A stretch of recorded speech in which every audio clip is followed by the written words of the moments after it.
Hello বন্ধুরা, তোমাদের মাঝে ফিরে এলাম বড়লোক ঘরে ছোট বউ ধারাবাহিকের 85তম পর্ব নিয়ে। তো চলো বিস্তারিত জেনে আসি।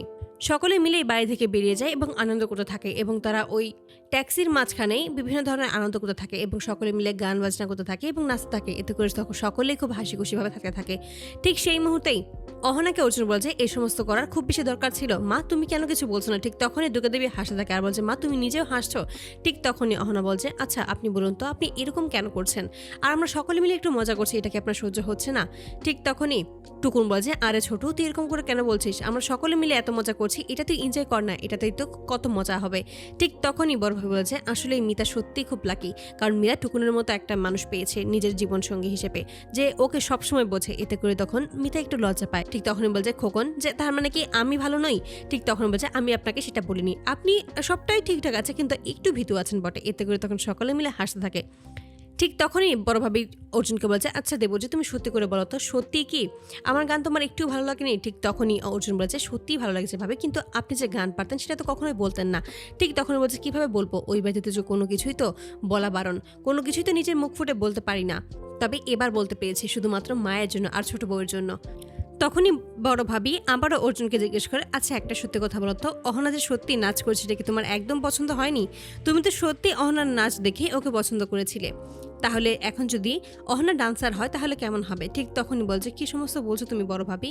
আমাদের বাড়ির বউ ডান্সার হবে? ঠিক তখনই বড় ভাই বলছে, কেন, হতেই তো পারে, এতে অসুবিধাই কোথায়? ঠিক তখনই বলছে, না এটা কোনোভাবেই সম্ভব নয়।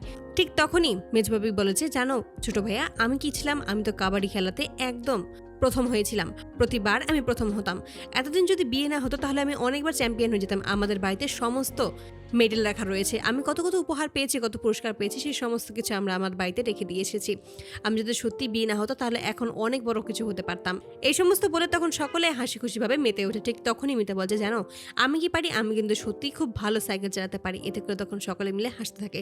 ঠিক তখনই অহনা বলে যে, আমাদের সবাইকে এভাবেই যদি সবসময় আনন্দ দিতে থাকে তাহলে আমরাও খুব স্বাচ্ছন্দ্যে কাজকর্ম করতে পারবো। ঠিক তখনই অর্জুন দুর্গাদেবীকে বলছে, মা এতগুলো দিন পর তুমি তোমার বাবার বাড়িতে যাচ্ছ, সেখানে গেলে কি তুমি সত্যিই খুশি হবে? তোমার কি সত্যিই খুশি লাগছে? ঠিক তখনই দুর্গাদেবী জানাচ্ছে, হ্যাঁ অনেক খুশি লাগছে, এতগুলো বছর পর আবারও যে এই বাড়িতে ফিরে আসবো এটা তো আমি কখনোই ভাবতেই পারিনি।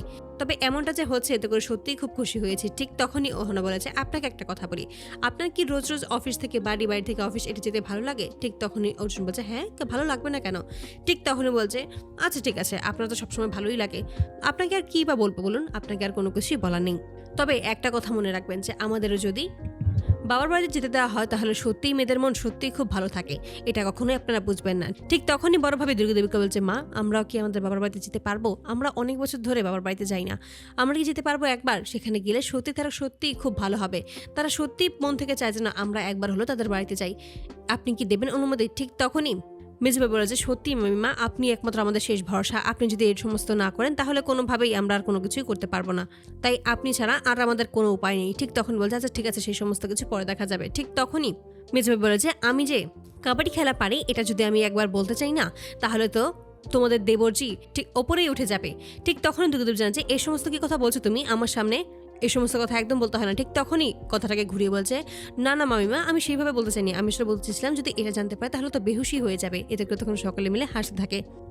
তখনই টুকুন বলেছে, আমরাও চাই যে তোমরা খুব ভালোভাবে আনন্দ করতে থাকো সবসময়। ঠিক তখনই মিষ্টি বলে উঠেছে, সত্যি কি তোমরা এইভাবে আনন্দ করবে? ঠিক তখনই অহনা বলছে, আচ্ছা তুমি একটা কথা বলো, তোমাকে যদি আমি একটা কথা জিজ্ঞেস করি তাহলে তুমি কোনোটা উত্তরটা দেবে? তোমার কি সেই ওরকম মা ভালো লাগে যে সবসময় মুখ বুজে থাকে, কোনো হাসি খুশিভাবে থাকে না, শুধু কাজকর্ম করে থাকে সেরকম? নাকি এখনের মতো সবসময় মজা মাসিতে মেতে থাকে এবং সবসময় হাসি খুশিভাবে থাকে? ঠিক তখনই মিষ্টি জানছে এখনের মতো, এতে করে সকলেই খুশি হয়ে যায়। ঠিক তখনই মেজবাবির মেয়ে মিঠাই বলে যে, তোমরা সবসময় কেন এইভাবে হাসি খুশিভাবে থাকো না? ঠিক তখনই অহনা বলছে, এখন থেকে আমরা সবসময় এইভাবে হাসি খুশিভাবেই থাকবো, তুমি কোনো চিন্তাই করো না। এতে করে তখন সকলে মিলে আবারও হাসি তামাশায় মেতে ওঠে। ঠিক তখনই অর্জুন বলছে, আমরা কি চলে এসেছি? ঠিক তখনই অহনা বলছে, হ্যাঁ হ্যাঁ আমরা একটু পরে চলে আসবো, আপনি কিন্তু এখান থেকে সামনে নিয়ে বাইরে যাবেন, আর আপনাকে কোনো চিন্তা করতে হবে না, আমি আপনাকে চিনি নিয়ে যাব, আর মা আপনিও চিন্তা করবেন না, আমি ঠিক আপনাকে আপনার বাড়ির অব্দি পৌঁছে দেবো। এতে করে তখন দুর্গাদেবী হাসতে থাকে। ঠিক তখনই অর্জুন বলছে, মা তুমি হাসছো কেন? ঠিক তখন বলছে, এই মেয়ের কথা শুনে, এই মেয়ে এমনভাবে কথা বলে যে যা শুনে না হেসেও থাকতে পারি না। এই মেয়ে কিনা বলছে আমার বাড়িতেই আমাকে নাকি চিনি নিয়ে যাবে, আমি তো ওকে চিনি নিয়ে গিয়েছিলাম প্রথমবার, আর আজকে ওই বলছে ও আমাকে চিনি নিয়ে যাবে। এই সমস্ত বলে আবারও সকলে মিলে হাসাহাসি শুরু করে দেয়।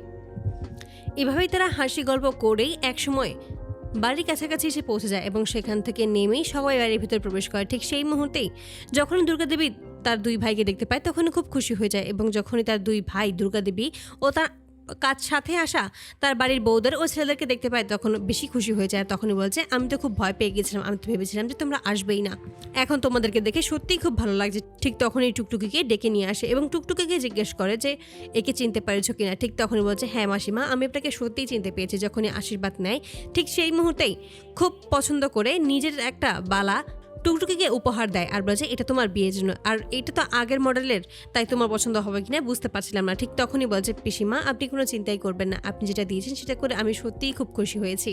সত্যি আমার এই আগেকার ডিজাইনগুলো সত্যিই খুব পছন্দ, আর এখন তো এটাই ট্রেন্ডিংয়ে চলছে, এতে আমি সত্যিই খুব খুশি। এতে করে তখন সকলে মিলে খুব খুশি হয়ে যায়। ঠিক তখনই দুর্গাদেবীর ভাবি চলে এসে বলছে, ভাবি আপনারা যে এসেছেন এতে করে আমি সত্যিই খুব খুশি হয়েছি। আমি তো প্রথমে ভেবেছিলাম যে আপনারা কেউ মনে হয় আসবেন না, কারণ আপনার ভাই তো বলেছিল যে শুধুমাত্র আপনি আসবেন, আর কি আসবে না আসবে সেটা তো কাউ ভালোভাবে বলতেই পারেনি, কারণ সেই বাড়িতে গিয়ে শুনেছিল যে সকলে নাকি আসবে না। তাতে করে করে তো আমাদের সত্যিই খুব মন খারাপ হয়ে গিয়েছিল যে আপনার ছাড়া কিভাবে এই বিয়েটা সম্পন্ন হবে, আমরা সকলে মিলে কত মজা করবো, আনন্দ করবো, সেই সমস্ত কিছুই কি হবে না? তবে এখন যেহেতু আপনারা চলে এসেছেন এখন সত্যিই খুব বেশি করে মজা হবে। এতে করে তখন সবাই মিলে খুশি হয়ে যায়। ঠিক তখনই দুর্গাদেবী তার ভাইদের সাথে এবং ভাবিদের সাথে টুকুন ও খোকনের পরিচয় করিয়ে দেয় এবং অর্জুনের পরিচয় করে দেয়। তারা তিনজন মিলে কী কী কাজ করে সে সমস্ত কিছু বলে দেয় এবং বাকি বউদের সাথেও পরিচয় করিয়ে দেয়। তারপরে দেখা যায় সকলে মিলে একসাথে বসে আনন্দ করতে থাকে। ঠিক সেই মুহূর্তেই সেখানে দেববাবু এসে হাজির হয় এবং দুর্গাদেবী খুবই খুশি হয়ে যায়। ঠিক তখনই দেববাবু জানায় যে আমি বেশি দিন এখানে থাকতে পারবো না, আমাকে তো আজকে রাতেই এখান থেকে চলে যেতে হবে। ঠিক তখনই দুর্গাদেবী জানছে, কেন, কোথায় বা যাবেন? ঠিক তখনই বলছে, আমাকে তো বেনারস যেতে হবে, সেখানে গিয়ে আমি মন্দির দর্শন করব, আর এতে করে আমরা সকলে মিলে যাব, এতে করে সত্যি অনেক মজা হবে। ঠিক তখনই দুর্গাদেবী জানায় যে আমার খুব ইচ্ছে ছিল যে ওই মন্দিরে গিয়ে ওই মন্দিরটা দর্শন করার, কিন্তু সেটা মনে হয় আর কখনোই হবে না, কারণ বিয়ে হওয়ার পর থেকে অনেক কিছু শিখেছি, অনেক কিছুই দেখেছি জেনেছি, তার জন্যই এই সমস্ত কথা বলছি। শ্বশুরবাড়ি যাওয়ার আগেই তো বাবার বাড়ি থেকেই নিজের সমস্ত ইচ্ছেগুলো মাটি চাপা দিয়ে গিয়েছিলাম, আর এখন আর কোনো ইচ্ছে প্রকাশ করতে ইচ্ছে করে না, কারণ আমি এখন শিখে গেছি সেই সমস্ত স্বপ্নগুলো নিজের মনের মধ্যে চাপা দিতে। এতে করে তখন অহনার খুবই খারাপ লাগে। এভাবে যে দুর্গাদেবী সকলের সামনে বলতে পারবে এবং তার মনে কতটা কষ্ট থাকলে এরকমভাবে বলতে পারে, এই সমস্ত কিছুই অহনা খুব ভালোভাবে বুঝতে পারে। ঠিক তখনই সে মনে মনে সিদ্ধান্ত নেয়, এবার মা, আমি আপনাকে সত্যি ওই বেনারস পাঠানোর ব্যবস্থা করব, আপনি এখানে যাবেন, আপনি সত্যি নিজের মনের ইচ্ছেগুলো পূরণ করবেন, আমি আপনাকে সেই সমস্ত সাহায্য করব। ঠিক তখনই দেখা যায় সেখানে ভজুদা এসে হাজির হয় এবং ভজুদাকে দেখে সকলে খুব খুশি হয়ে যায় এবং ভজুদার কথা শুনে সকলে হাসতে থাকে। ঠিক সেই মুহূর্তেই অহনা বলছে, আপনি যে আপনার স্ত্রীকে কতটা ভয় পান সেটা কিন্তু আমরা খুব ভালোভাবে জানি। ঠিক তখনই ভজুদা বলছে, কি সমস্ত বলছো তুমি বৌমা, আমি ভয় কেন পাবো, আমি তো এটা নাটক করি। ঠিক তখনই দেখা যায় ভজুদার স্ত্রী এসে হাজির হয়, এতে করে ভজুদা দুর্গাদেবীর পেছনে লুকিয়ে পড়ে, এতে করে অহনা হাসতে থাকে। আর ঠিক তখনই ভজুদার স্ত্রী এসে বলছে, তুমি এখানে, তোমাকে তো আমি বলেছিলাম যে পুরো বাড়িটা আমরা খুব ভালোভাবে পরিষ্কার করবো, তাহলে সেটা পরিষ্কার না করে তুমি এখানে কেন চলে এসেছো? এই সমস্ত কাণ্ড থেকে টুকুন, অর্জুন এবং খোকন তারা তিনজনেই খুব অবাক হয়ে যায়, কিন্তু অপরদিকে দেখা যায় চার বউ মিলে সবাই হাসতে থাকে, কারণ তারা এর আগেও এই ভুজুদার সাথে পরিচয় হয়েছিল এবং এর কাণ্ড সম্পর্কে সবটাই জানে। ঠিক তখনই দুর্গার ভাবি বলে যে আজকের দিনটা তুমি এরকমটা করো না ভজুদার সাথে। ঠিক তখন বলছে, আমি তো এরকম কোনো কিছুই করতে চাই না দিদি, শুধুমাত্র উনি আমার কথা শুনে না বলেই এমন কিছু করতে হয়। এতে করে তখন সকলে চুপ হয়ে যায় এবং দুর্গাদেবী বলেছে, বেশ, আজকের দিনটা ওকে ছেড়ে দাও। তখনই দুর্গাদেবীর ভাবি বলেছে, হ্যাঁ, আজকের দিনটা ওকে ক্ষমা করে দাও, কারণ আজকের দিন যদি এই সমস্ত হয় তাহলে কিন্তু আমার মেয়ের অমঙ্গল হবে, আর আমি চাই না আমার মেয়ের অমঙ্গল হোক।